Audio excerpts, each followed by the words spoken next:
Between the Neo Pocket DS, the AYN Thor, the recently revealed Ambernic RGDS, and of course, the original DS and 3DS systems, gamers have a good number of options when it comes to their dual screen gaming needs. But what if you can't afford to buy another device? What if you're a minimalist who wants to squeeze the most out of what you currently have? What if you're just lazy and don't want to go through the hassle of setting up a new handheld from scratch? If any of these apply to you, then you are the target audience for the Retroid Dual Screen.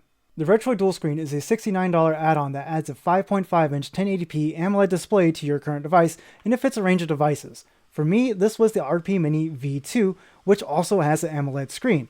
And now you might be thinking, 2 AMOLED displays sounds amazing, and it absolutely is, but there's some caveats that come with it. The upsides for the RDS are pretty obvious. You get a high-quality second screen for your device that opens up the door to DS and 3DS emulation, where you're not trying to cram both screens on one display or switch back and forth between them. Having 2 AMOLED screens for DS and 3DS emulation really opened my eyes to how great these games can look, especially when upscaling the resolution. The image is crisp, it's clear, and the colors are vibrant. I didn't really tinker with 3DS and DS emulation before the RDS since I already have a new 3DS and a new 3DS XL, but playing those games on the RP Mini V2 with the RDS add-on gave me a whole new appreciation for DS and 3DS games. The RP Mini V2 squarish aspect ratio of 31:27 works out extremely well for bouncing back and forth between buttons and touch input, and felt pretty natural compared to using a DS or 3DS. My only real gripe is that the RP Mini placed the D-pad above the left stick, which isn't optimal for playing 3DS games. But if the left stick were above the D-pad, then it wouldn't be optimal for playing DS games. It's kind of a lose-lose situation. The feel of the RDS add-on itself isn't too bad once you get past the clip, taking up most of the space on the back. The weight feels really well balanced here, and at no point did this feel uncomfortable to hold. When you have the RDS and the emulator set up, you're in there playing your DS and 3DS games, it is an amazing experience, but getting to that point can be rather frustrating.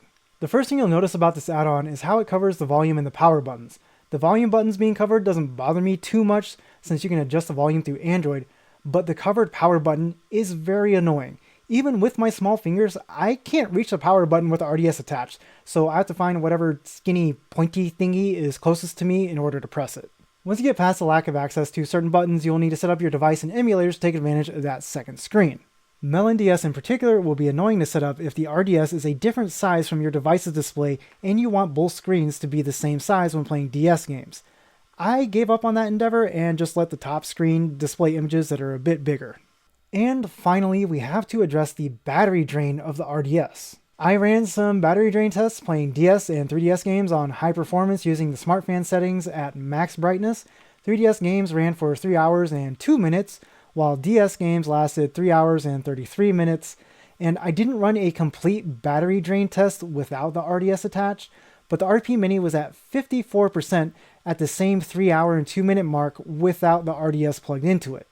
And after 7.5 hours of leaving it in sleep mode with the RDS attached, the battery went from 100% down to just 23%. So yeah, you'll need to disconnect this add-on when it's not in use. And to address the elephant in the room, there's no beating around the bush. Your device will instantly become hideous with the RDS attached, especially if you're using the USB-C cable that Retroid ships with it.